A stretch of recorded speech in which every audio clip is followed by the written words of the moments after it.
You're listening to The Rich Life Revolution with me, Michelle Cooper. My mission is to empower you to step into your next level of wealthy. You'll hear all the deets, a little bit of inspiration, and real life takeaways so that you can create your own rich life revolution. Let's dig in. Hey girl, welcome to the Rich Life Revolution. I'm your host, Michelle, and today's episode is one of my favorites.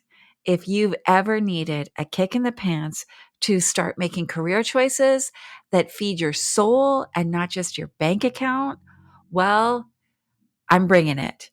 Today's episode is the perfect thing for you to listen to.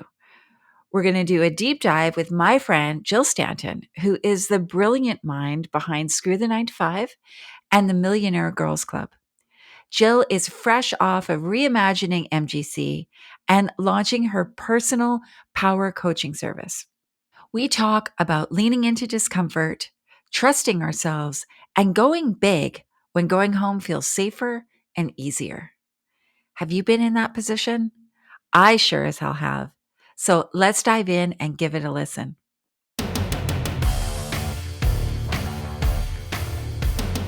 Oh my God, I am so excited today to be bringing you the most amazing person, someone that I have gotten to know over the past year on a personal level and had admired from afar for many a years, followed her business journey, and then became a little bit of a friend relationship. And this is the amazing Jill Stanton. Welcome to the Rich Life Revolution. I'm so happy to be here. I'm so stoked that we got to connect, and I've just been like soaking up all the wisdom from you on everything you talk about. And so thank you for having me here. I'm excited to jam with you. Oh, yeah, totally. So we're going to have a girl-to-girl chat kind of thing, talking all things business, life, whatever kind of rolls around in this. But tell us a little bit about your life right now, Jill. Like, what's going on? Where are you at? Where are you living? Like, pull back the curtain. Oh my goodness. I'm like, how far back do I start? It all started in no, I'm kidding. Way back when. Back in 2006. Oh my God. But truly, that's like where I first like even started opening my eyes to the internet. I started my first ever web TV show, but we don't even have to start there. I am in the middle of this beautiful alignment moment of just allowing myself the permission finally to be more of myself, live like soak it all up, relish in the like alignment and momentum and the goodness that I'm experiencing right now, and just like honestly going with the flow. So my husband and myself and my son, we live in Phuket, Thailand. That was not always a thing, but you know, a pandemic will make you do crazy shit. So we've lived all over the place. My husband's Australian, I'm Canadian. And so we have bopped all over the place. But we moved here from the Cayman Islands, and we had previously lived in Thailand before. So we had some just awareness around what it's like to live in Never Never Land. And so we've been here for the last 18 months. I love it. Can't imagine living anywhere else. It is such an expat heaven. And it's like a beautiful little bubble from the outside world, which is like feels like a freaking sanctuary right now. So That's amazing. I love that. And I think like so many people have this idea, right, of like throwing it all in and, heading off and either becoming like a digital nomad or living in another part of the world, but they don't actually take the steps to do that, right? And you guys did. So I think that's so exciting.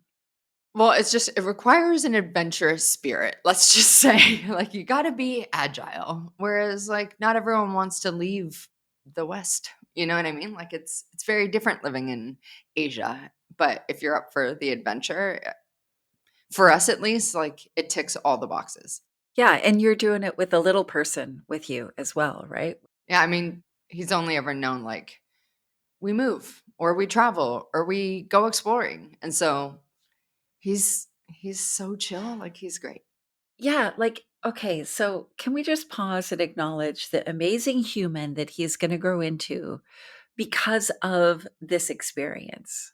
I said to my husband, like, if the biggest thing we do as a parent is that our kid will never know anything about woke nonsense in schools, like, we have really done our job as parents. Like, if he is shielded from all of that, like, I really feel as though I've won as a parent. So that's our main focus, is that he lives a really good life. Yeah. So good. So good. And we're all lucky, like all of us who work online, we're all lucky we can do it from anywhere. So we just choose to do it from like a little nook in Southeast Asia that's like this tiny island. That's paradise, really. Yeah.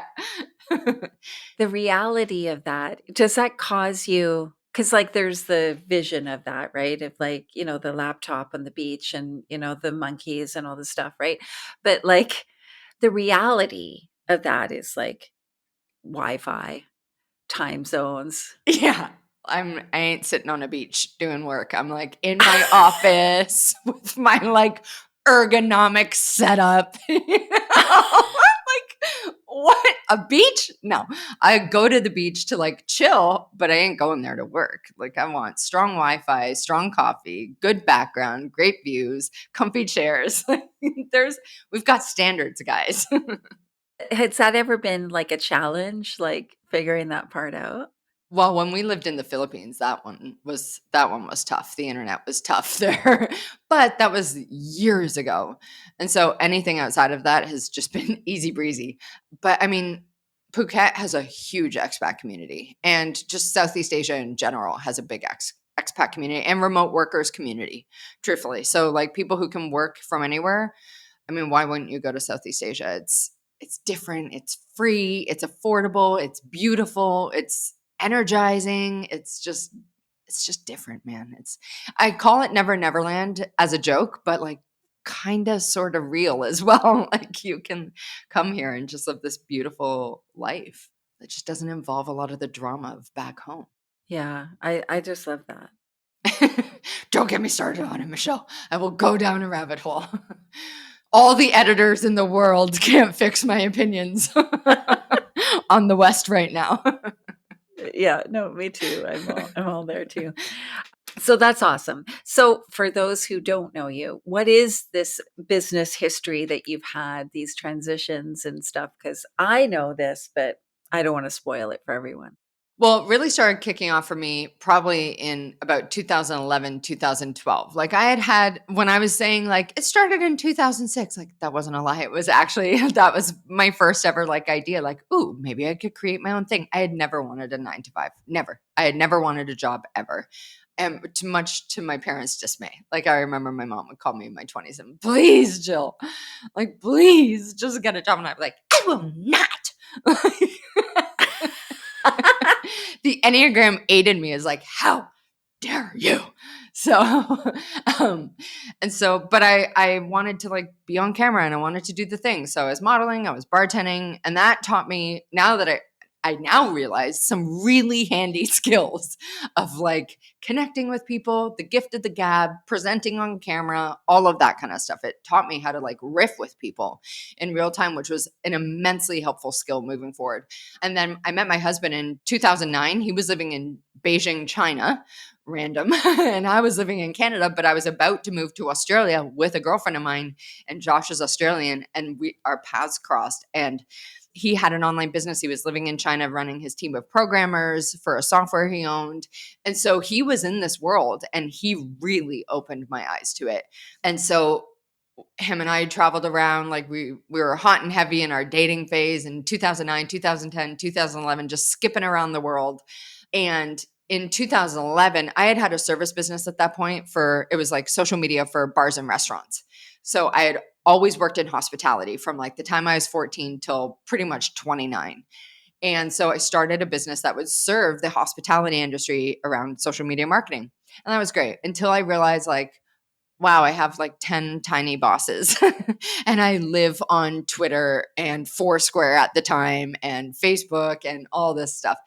And Josh was running his business and he had all this free time and was doing whatever the F he wanted. And I remember I was getting disenchanted, and he at the same time was getting disenchanted with his previous partner and what they were doing. And he was like, maybe we should start a business together. And I was like, yes, done, in. And he was like, we should do affiliate sites. And I was like, mm-hmm. Okay. What's an affiliate site? Like, I was so green to it. I was like, what the fuck is that? But he explained it, and we were off to the races. We started a skincare site, and then we started a weight loss one, and then a beauty one, and then different ones, like product specific ones, like microdermabrasion, stretch mark cream, like all these different things. And we had over 30 different websites making cash. We were making about 6 figures a year or so from all these websites. And then it was our wedding week, which is probably the week you shouldn't work, but we were about a bunch of maniacs at that time who were like living and breathing like, oh my God, we're making money. And people were starting to ask us like, what are you guys doing for work? Like you're traveling, like you don't seem to have jobs. Like what's going on? Are you drug dealers? And I remember saying to Josh, we were just about to move to Southeast Asia for the first time. We were just like a few weeks away from moving to Thailand for the first time. And he was talking about like documenting our travels, like a travel blog essentially. And he was like, what should we call it? And I was like, screw the 9 to 5. And that both of us were like, oh, I wonder if that's available. And that was our first foray into the world of like online business, personal brand, that kind of thing. But we didn't know how to do that at all. Like, the first year was very shaky. This is 2013. And we were just throwing shit at the wall to see what stuck, what didn't, what worked, how we could make cash, like what offers aligned. And that was like a very challenging, emotionally challenging year, but it was perfect because it put us on this trajectory of building Facebook groups, building communities, creating different offers, listening to our customer, all of that kind of stuff. So that was Screw the 9 to 5. We had that for 10 plus years, built communities of over 50,000 people, like really had a diehard crew in that space. They called themselves Scroopies. Like Screw the 9 to 5 groupies. Inside our membership, they called themselves Scrambly, like they were the greatest humans. And then we had our son, and all of a sudden we walked through the portal that is parenthood, and everything changed for us because we realized like, oh wow, we don't actually want to run this style of business anymore where we are like working. We have this tiny human. It was like everything, it was like someone shook up the snow globe and we were just caught up in the flurry. Like we were like, what the fuck is happening? Because for so long, Screw the 9 to 5, it was like, of course we have our membership site. Like, of course we have our community. Of course we do this. Like it wasn't even like, we had never even looked at it as like, does this align with how we want to live? And then when we had our son, that really got thrown into like the mix. And so we started asking bigger questions. And all of a sudden, by the end of that year, we had shut down our membership. We had shut down everything that no longer served us in an effort to get back in alignment with what we wanted to teach, how we wanted to run our business, who we wanted to be as parents, entrepreneurs, partners, like all of that. And so that ushered us into this, like what I think was the catalyst for where I am now, which is making bold decisions in service of alignment. We couldn't shake that something was off for us. It was just like, I couldn't unknow it anymore. It was just like the second Josh was like, what if we shut down our membership site? I was like, yes, that's the move right there. Like done. We're doing that. But was it ever scary for you? Because it was a large amount of money and like a significant following in business. It's funny when I tell you this, because yes and no. Like, yes, it was a hard decision on paper, like technically, because money, but energy wise, like alignment wise, it was the easiest decision ever. And the funniest part is we shut everything down at the end of 2018. Like we had a goodbye ceremony with our members. Like everyone got to share their favorite memories, like all of that. It was such a beautiful ending of that chapter. And in 2019, in 10 weeks, we made all of 2018's revenue because alignment is velocity. I'm a true believer in that. And when you make bold decisions in service of alignment, only good things happen. Like not everyone has to understand it. I remember when we started telling some of our friends in that space, they were like, are you guys okay? Like, what are you doing? Like, you're going to shut down your free group? You're going to shut down your membership? Like, are you guys imploding? And it was like, yes, but in a good way, like in a way that is propelling us into something we can't even see right now. But out of that came new offers and new believers and new, like we never shut down Screw the 9 to 5. It still runs right now. It still makes money in passive course sales, right? It's just we no longer actively manage it. It's not the thing we are actively pouring our attention into. And that came when I had the idea for Millionaire Girls Club. So that one hit me like, it's funny, it happened. I had that idea 3 months after we shut down everything that no longer served us. It hit me like a fucking lightning bolt of clarity. I was just like, bing, I'm going to run luxury retreats for women at $1 million plus. It was just like, I just knew it. I knew I was going to do it. The only thing that slowed me down was my own emotional fuckery. Like I had to get over so much of the conditioning and the triggers and the like programming I had in order to be the version of myself who served women, powerful women at that level. So that took me, like, I'm not joking, like almost 2 years. I did not start shit on MGC until January 2021. And because I just had so much to heal. And I also couldn't rectify, like, why would I leave Screw the 9 to 5? We've got such a good thing going. Like, it was making tons of cash. We had a great team. Our customers were amazing. Like, everything was flowing. We had just cracked onto a great launch strategy. Like, everything was flowing. And so I was just like, why would I stop and go do my own thing? But I just couldn't shake it. So I finally went and did it. When you say you couldn't shake it, was this like a feeling in your body that like this niggling, like? Yeah, I was just like, I know I'm going to do this. It just took me a long ass time to get out of my own way to actually hit go. That's the only thing it was. It was just my own resistance, my own fear, my own self-doubt, and my own belief that I wasn't smart enough. That has been my big and triggers around women for me, because I had a lot of like previous experiences with just like really strained relationships with women through like high school and whatnot. And it just impacted me. I didn't even realize how much it impacted me until I started doing this work. And then I was like, oh shit, this is pretty big for me. So it just took me a while to get over myself and to like have the courage to do it. But then when I ran my first one, which it was like almost like I couldn't unsee it because how easily it filled. Like I barely talked about it because I was still in my head around it. And I was like, well, I'm not going to like leave Screw the 9 to 5. Like that's dumb. I'm just going to like run this one. And like, let's see. I don't even know how it's going to go. Will I even like it? Probably not. The second I ran it, I was like, this is my move. Oh my God, I feel like you're talking about me right now. Like, this is going to morph into a coaching session. I just know it. I know. Or at least, I know. like one of those talks where you're I'm like, just are you in my head, Jill? Because like, I actually feel like a lot of women right now are in a moment of reinvention. In fact, to that point, I know maybe like this meant like 2 women who are not in my world. Every single person other than them is in a moment of reinvention right now, of just like a realignment, a reimagining, a shaking things up. And it's just like, I don't know, maybe it's like a collective energy or whatnot. Maybe it's just like women are sick of like holding themselves back, which I'm so here for. Like I'm so here to watch them just like break out of those like shackles.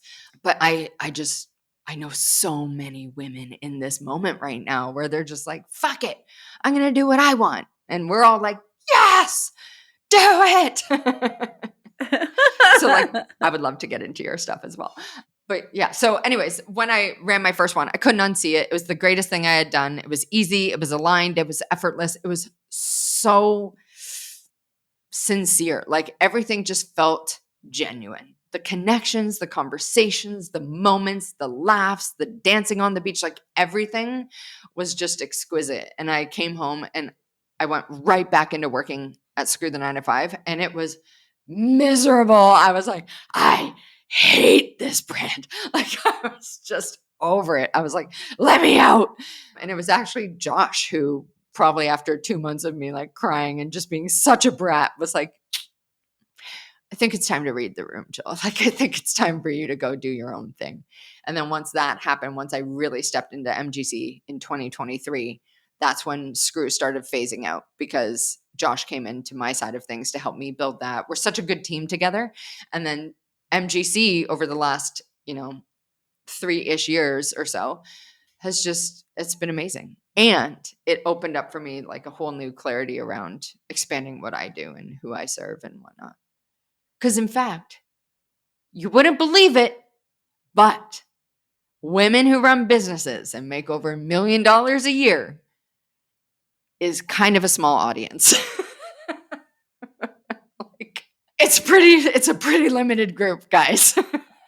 And so to build a whole business around it, the way I want to, at least, the kind of like momentum, numbers, like revenue, like that side of things, to like tick all the boxes for me, it just felt a bit limited. And so now I'm like, what, 2 months into this reimagining / expansion of what I do. And it just feels good. So I'm just following that. So tell us a little bit about that. So that one came, I don't know why a lot of my stories include me crying a lot, but here we go. It's deeply, it's how I process, guys. Right? I yawn and cry. Oh, I used to work with a Chandler who would yawn when something was like really true for her. Yawn or burp?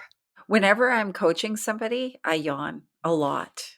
And like I had to explain to people at the beginning of working with them, like I don't coach people anymore, but just so you know, I yawn a lot. It's not because you're boring me or I'm tired, or it's just how I'm processing energy. But I had to have a guide tell me that, because I was like, why am I yawning? I feel like an idiot, right? And I had a guide say to me, that's how you're processing energy. Just go with it. Like, don't fight it. Like, stop being an idiot, Yeah. basically.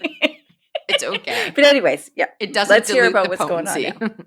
So how this one came to be is essentially just like following a series of what felt like universe winks. Like from April till June, mid-April till June or so, I had 5 or 6 different conversations with completely unconnected people in different countries, different circumstances, and they all centered around the same thing. As I was talking about what I would do or what I do with MGC, they would say something like, oh, I wish I could hire you to facilitate my retreats. Or did you know companies would hire you to host events or retreats for their team or their influencers or their customers or whatever it is? And then it was finally at the time I was like, what the fuck is happening? Like, why am I hearing the exact same thing? Pretty much like within like various degrees. But it wasn't until the last dude, it was like this dad at tennis and our kids are in the same tennis class.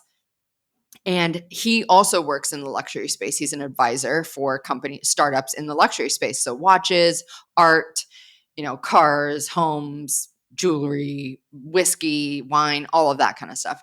And so we were just talking about running luxury-based businesses and blah, blah, blah. And I was telling him about the recent event I had just run. And he was like, surely you do this for companies, for their female leaders, right? And I was like, what is happening right now? Like, you are like the 5th or 6th person who has said this to me. Like, what the fuck, man?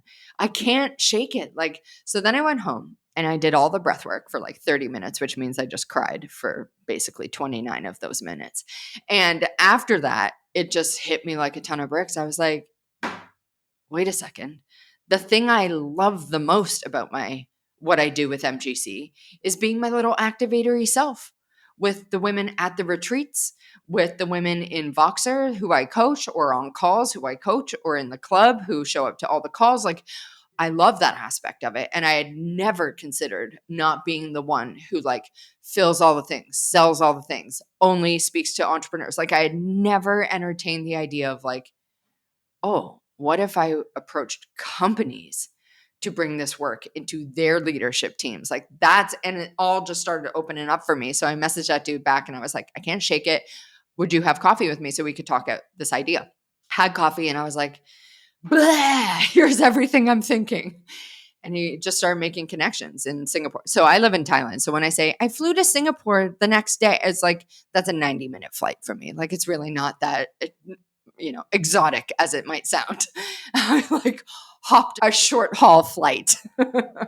But he started making connections with these women who worked in corporate. And I just started having conversations and started talking about this and getting a feel for what people might think. And that was fantastic. And then I came home and I started talking to my husband and I said, like, I can't shake that the way I'm going to build this side of things is by talking to the female leaders themselves. Because if there is one space I do not have any connections, it is corporate because I ran screw the 9 to 5 for 10 years. Like I was very anti-corporate. So like I have zero connections in corporate. Entrepreneurship, yes. Corporate, not so much. And he looked at me like so matter of fact. He was like, we've done this so many times. And I was like, what? And he's like, programs, funnels, ad, like running a personal brand, like selling programs, doing coaching, teaching, like all of that. And it was like a Tetris moment for me. I was like, do, do, do, do, do. I was like, this is how I get it out there. This is how I start connecting with these women. Is like, I start teaching on it. I start becoming known for it. I start speaking on it. I start leading on it. I start facilitating on it. I start posting about it. I start letting people in on this. It was like my little dirty secret to help all these badass women with like personal power, self-leadership, identity. And I was keeping it so secret when really I love it so much.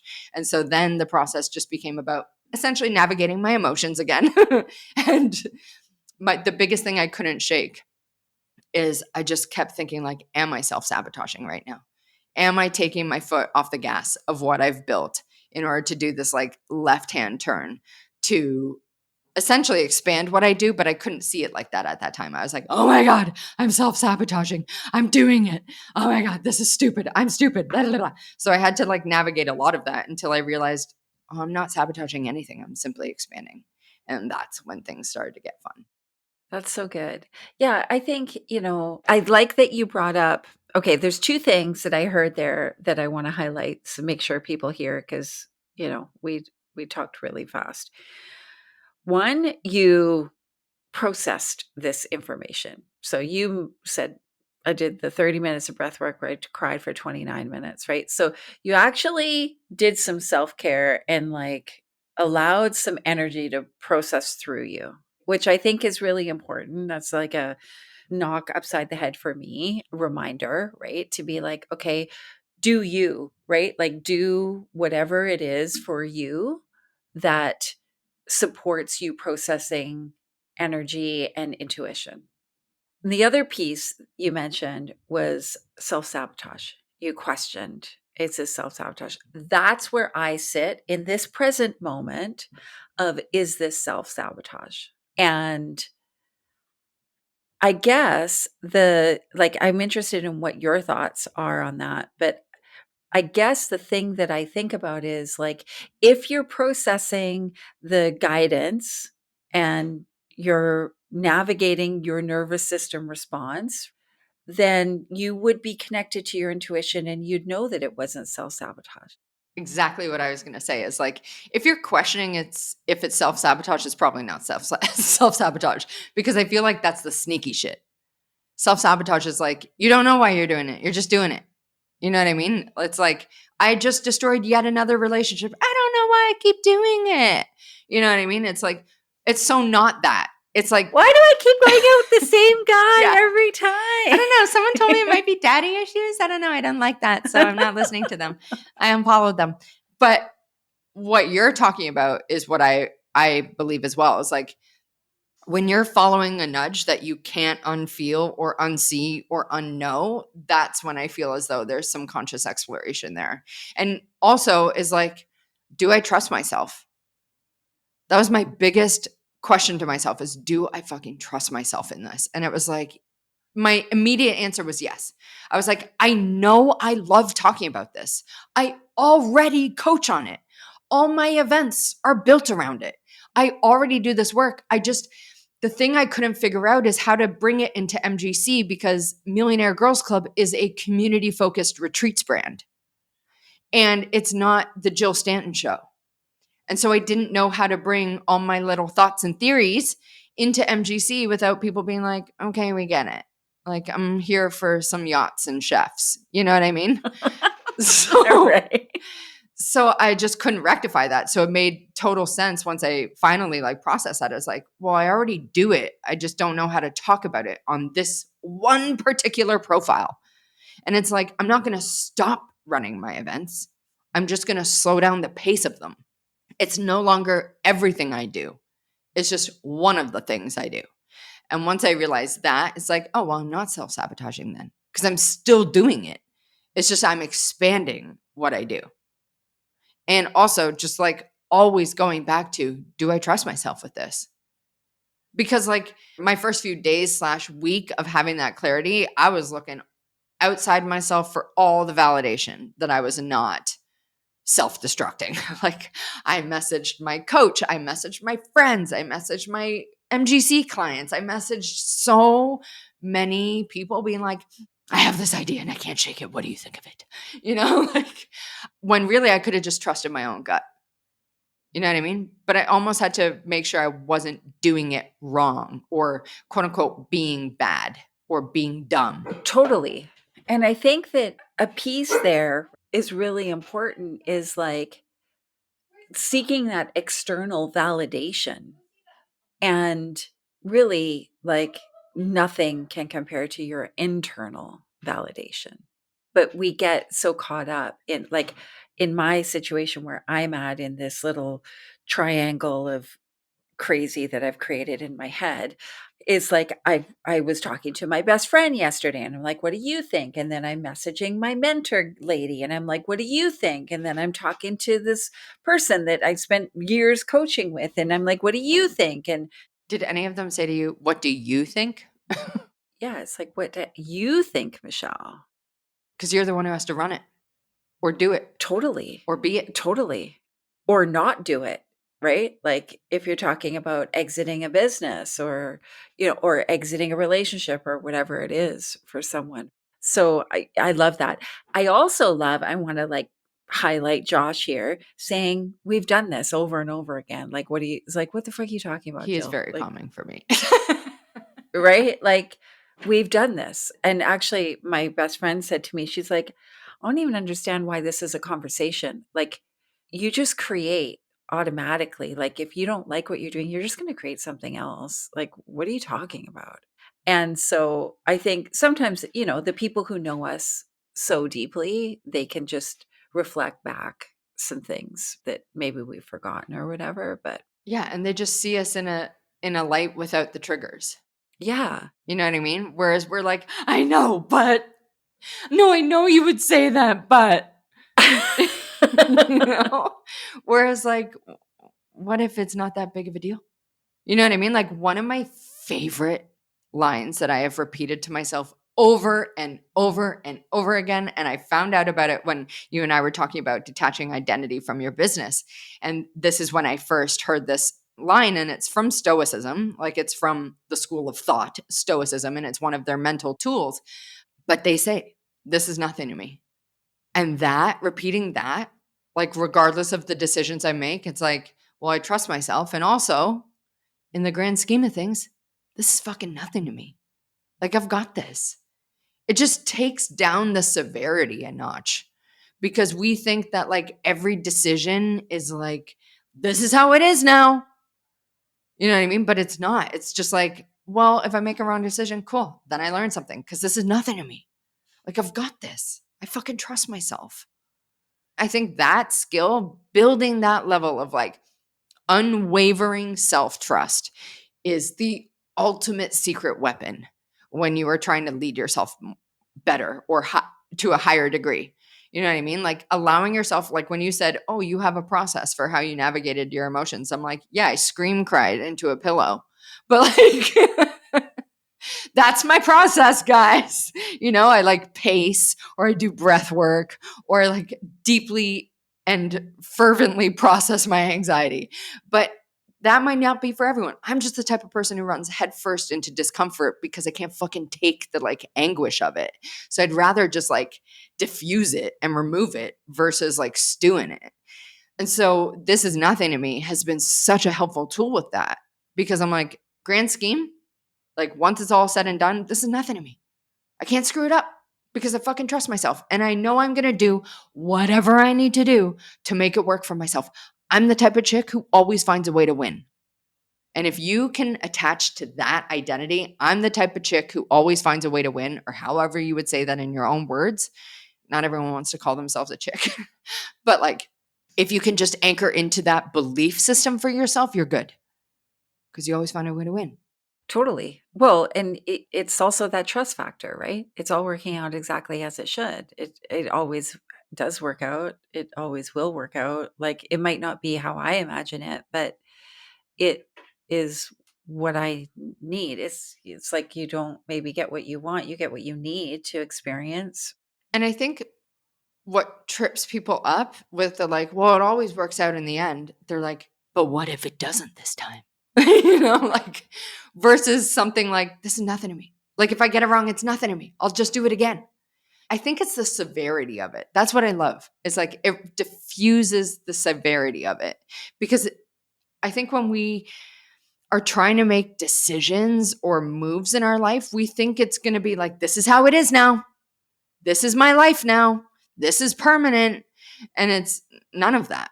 It can be so fucking temporary if you want it to be. And so nothing is as big of a deal as we make it, but the storm that we get ourselves into with the swirl and the anxiety and the like self-doubt, I find that really kicks up a fuss when you are projecting into the future, trying to figure out how it's all going to work out.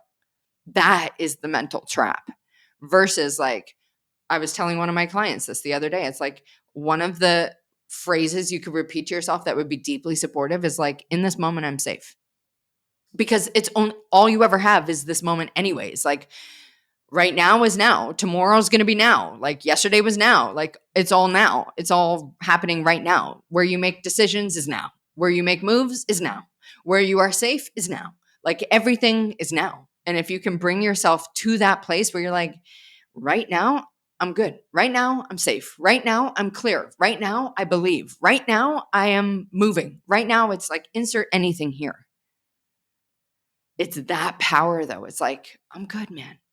There's nothing to freak out about. Because right now, when I'm sitting there projecting into the future or worrying that it's all going to fall apart or like if it's all going to work out really well, like whatever I'm focused on, like that is such catastrophic thinking and it keeps you in the black and white. Versus in the gray area where all the fucking possibilities live anyways. You're sitting there trying to control outcomes because all you can see is I win or I lose. Yeah. But you're not holding space for the fucking gradient.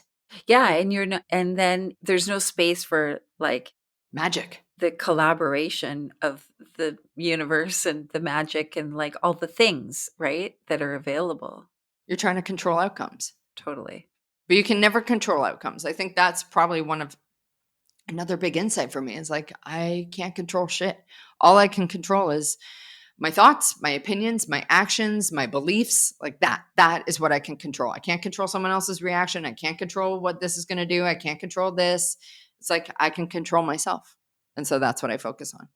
Right. The game just gets so much lighter when you place your attention there.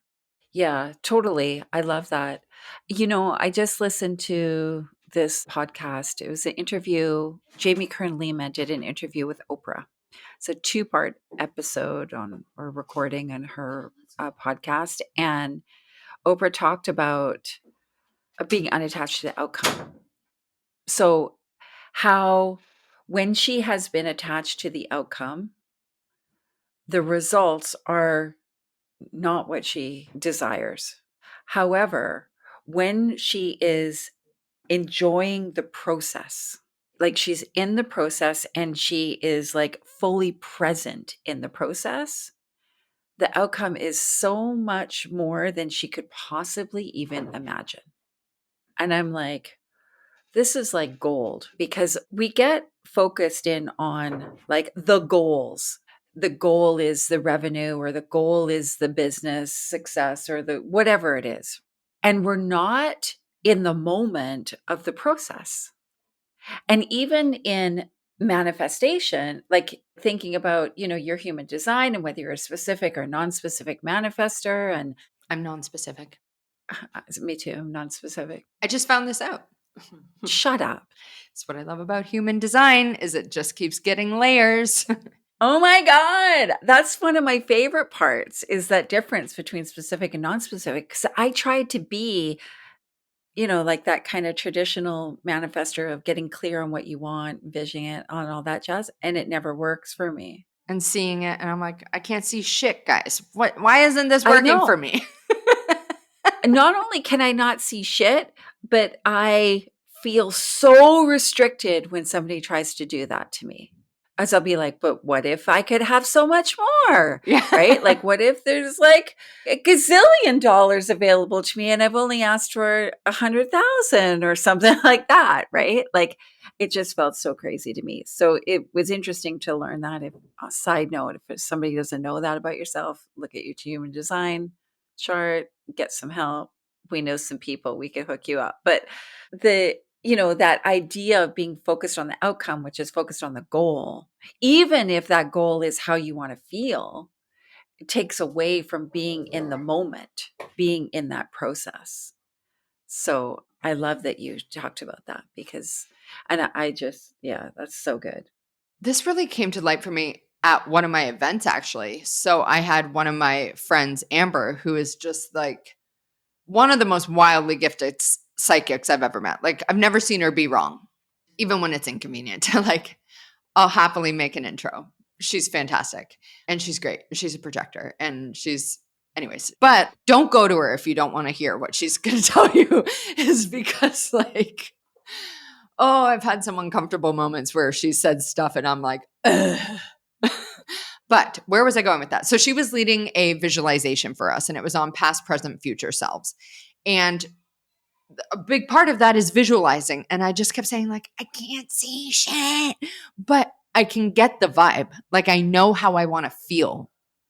And that is like the only thing that was coming through for me. And it was, so she's like, well, how do you want to feel? And it was just like, bing, happy, safe, and free.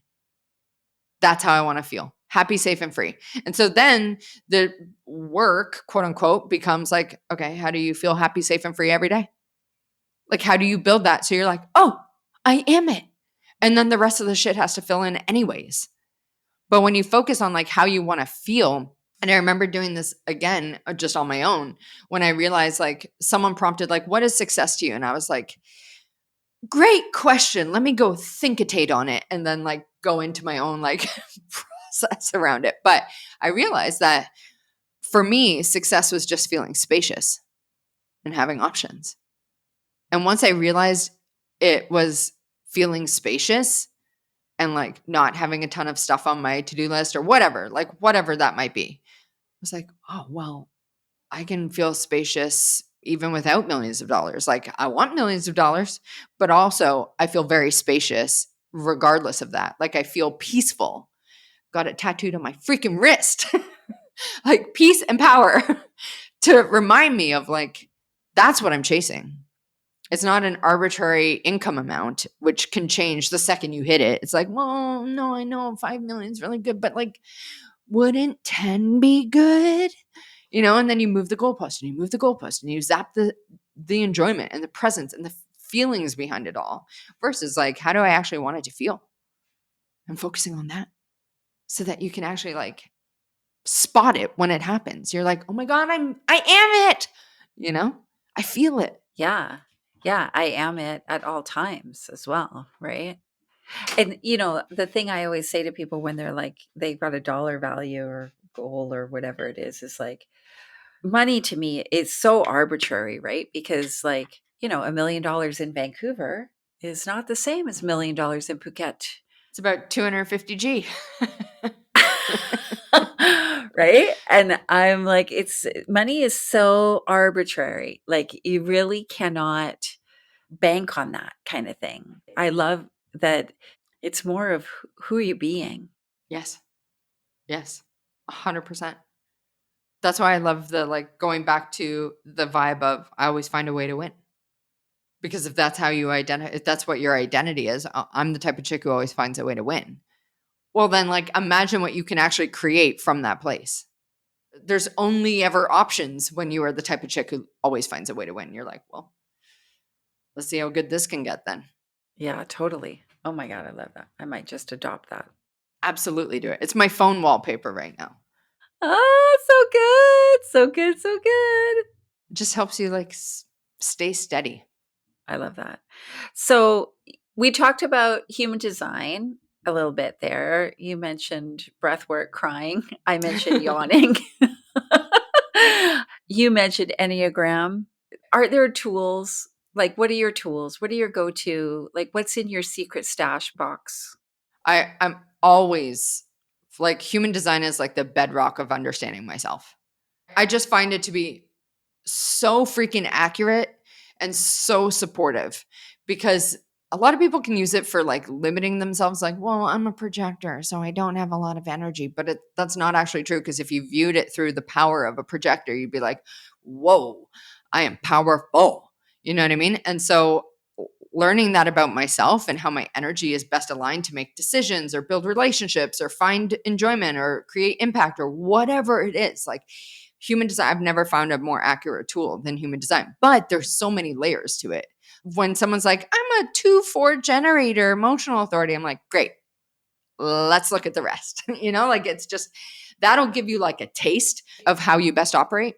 But if you really want to understand it, like learning the nuances of it and how it applies to your design and how it applies to your energy and you creating alignment in your life is so freaking powerful. You and I both love Crystal Woods, right? So she's one of my favorite readers. Always. I always send people her way. But she did a reading for me last year and she was like, oh, look, you have the gate of initiation. And I was like, what's that? And she's like, that's like, you're an activator for people. It's like you say shocking things and then they, respond. And I was like, ooh, that's a thing I can lean on. Because I always tried to like soften that. It's like, no, don't soften it. Lean into it. If you're going to say shocking shit in order to activate someone into their next level, like lean into that. You're not being rude. You're not being disrespectful. You're just saying stuff that jostles them out of their comfy little zone so that they can see a different perspective. Like if you have that to you, use it. Don't minimize it. And so that's what I love about human design is you can understand, like, with my design, I have a really strong capacity for stress and pressure. So that's good. I can handle a lot of things, which has been deeply supportive for me in my life. Second, I have insanely strong intuition. I'm splenic authority, which is instant decisions. I also have the gate of intuition, brainwave, or whatever the F it's called. Like I just have a lot of things that support. I'm a powerful communicator. I know how to like tell stories. I do this, I do that. Like as you start to understand that for yourself, you can identify like, oh, okay. Do I want to amplify that? Do I want to accept that? Do I want to minimize that? It's like you get to decide who you want to be and how you want to be. And that's what I love about human design. It's just like gasoline on an already lit fire, if you're open to it. Yeah, I 100% agree. I think it is so powerful. I think the thing that it taught me the most is, well, so far, is that my superpower, everybody's superpower, is to know ourselves better. Are you a 6 line? I right? can't remember. Are you a 6-2 or something? 6-2. Yeah. Okay. 6-2 generator. Yeah. Oh, I love that I remember that. I literally speak to people in terms of their design. Like I get all of my clients' design. So I know how to like properly speak to them because generators, MGs respond differently to a projector, to a manifestor, all of that. And I'm a manifestor. I'm a splenic 1-4 manifestor, quad right. So like I can really read a room. And so I use that as in my back pocket to really support people as I'm coaching or facilitating with them. How long did it take you to really understand your human design? It's just been a process over the years. Like I first heard about it in 2020 and then I found out I was a manifestor, but kept it very surface. It's like, knew it, it's like, that sounds about right. And then just kind of forgot about it. And then I started to learn, okay, what's the 1-4? An expert and a connector. Like, I don't know. I'm not an expert. I hadn't healed my belief that I'm not smart yet at this point. So like to find out I was the 1, which is the investigator, someone meant to be known for their knowledge and expertise, I was like, absolutely not available for that one. I'll take the 4, which is the connector, the relationship builder, the opportunist. Like that I've got. I know that one. So it's been so supportive and cathartic for me, even in that sense as well. It's like, wait a second. If I'm supposed to be known for my knowledge, why am I not allowing that for myself? And then I was like, through the processing, I was like, well, because I'm not smart. And then that was like, where the fuck did that come from? And so then that allowed me to go back and I realized like when I was growing up, so my sister is really smart, like high 90s in school without trying, like physics, chemistry, all the like, She's a highly skilled engineer. Like, we could not be more different. And so our parents growing up called us Pinky in the Brain. Who was Pinky? It was me. And Pinky's the fucking dumb one. And so once I realized that, I had like this flashback moment to being called Pinky in the Brain. I was like, holy shit, this has been a forever thing for me. Like, this is a deeply ingrained thing for me. So like, now how do I upgrade that? How do I release that? How do I soften that? Because it sure as shit no longer serves me, especially now that I'm aware of it. So like, once I was aware of it, then it was like my choice. Do I want to like heal and process this and release it so I can step into my full power? Or am I comfortable playing small? It's like, you have two choices: keep doing what you're doing, or become the version of you want to be. Totally. I remember I went through a similar thing where, so I'm the exemplary human, and that felt so intimidating to me. You're like, MBD. Exemplary. I'm like, what the hell? I am so not that. Like, what are you talking about? This is a lot of pressure. Oh my God. Right. But when I came to understand that for me, it's about showing people what's possible through leading by example. Right. I was like, I do that. I didn't realize I was doing that. I've done that my whole life and I never realized. And I watched you lead a session for my group, and it was like, you were absolutely in the wise one. Like, you were just leading, supporting, guiding, like, I felt like that was you in your power, was showing the way with money archetypes. Yeah, and you get this kind of this description, this label, this whatever, right? And then all of your conditioning kicks in, Yeah. right? And goes, nope, not me, not me. I'm not the exemplary human. I'm all fault over here. Like, Nope. yeah. But then, you have to understand what's getting in the way, just like you did, right? And for me, it was all the mistakes I made in my whole life. Well, not what I thought were mistakes, what people told me were mistakes. That is a good discernment there. Yeah, totally. And it was, it's your family, right? Your parents, your siblings, your whatever, your boyfriend at the time, who knows? Your neighbor, whoever else's opinions we let cloud ours. Whoever decided to give me their feedback. But I didn't feel they were mistakes, right? If I actually look at it. But also, like, it's understanding that there's like our innate gifts and our journey, and that's us. Like, that's on us to own, and it doesn't matter what anybody else thinks. Like you said, it's not important. It doesn't matter. Well, and it's not their life to live. And also, I think often, especially with women, I think we just really want to make sure we're not doing it wrong. Totally. You know what I mean? It's like, if nothing else, I just want to know that I'm not doing it wrong, that I'm not being dumb, that I'm not being reckless. I just want to know I'm good. And I think that clouds or steals a lot of women's power, because it has them looking outside of themselves. Am I good? Am I doing it wrong? Am I doing it right? And it's seeking other people's validation or approval versus valuing your own self-approval. I just did a whole reel on this yesterday because I know for me, I bent over backwards to get people's approval. And it was so fucking empty once I got it.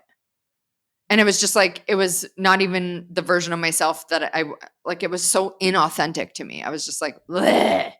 Like, I know I'm not this version of me. And now I'm like this performative, meek version of myself. And once I saw that, I just like couldn't unsee it. I was like, well, we got to fix that one.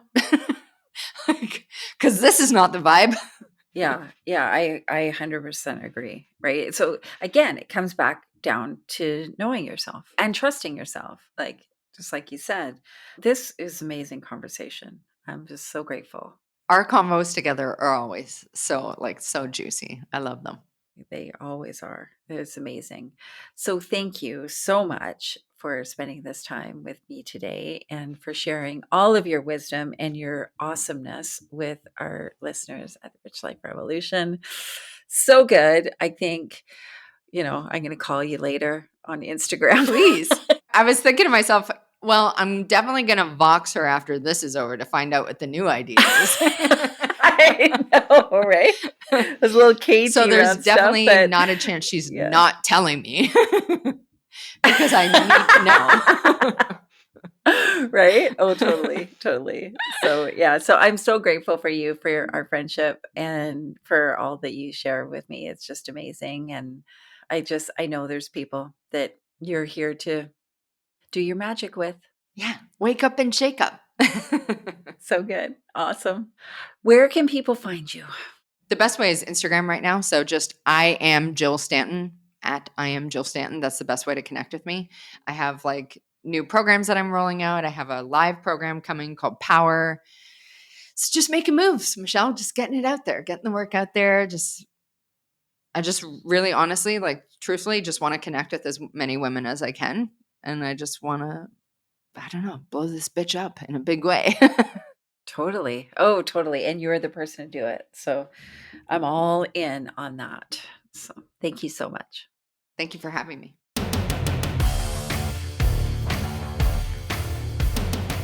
I hope you enjoyed that episode as much as I did. I love this lady, one of my favorite humans in the world. But I got a question for you. When was the last time you felt like something you were doing just didn't fit? I for sure have been there, and I'm sure it's not even the last time I will be there.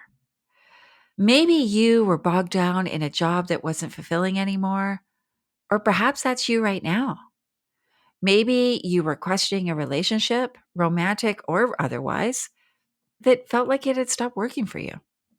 Whatever your experience, I think our conversation today reminds us that when something really doesn't click, it doesn't matter how painful, how scary, or how challenging the decision to launch the next thing looks on paper.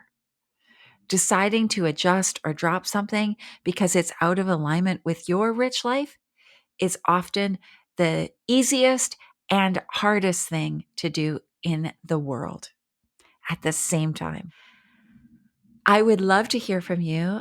Any gold nuggets, any takeaways, anything that really jumped out at you and helped you see something a little bit differently.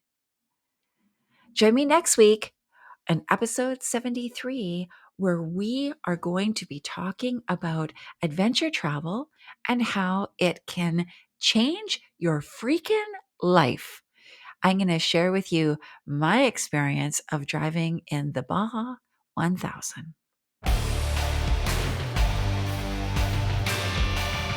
Thanks for hanging out with me. I hope you got at least one gold nugget today. Be sure to grab your copy of the Rich Life Revolution workbook to help you set the foundation for your next level of wealthy. Get it now at richliferevolution.ca, and I'll see you later.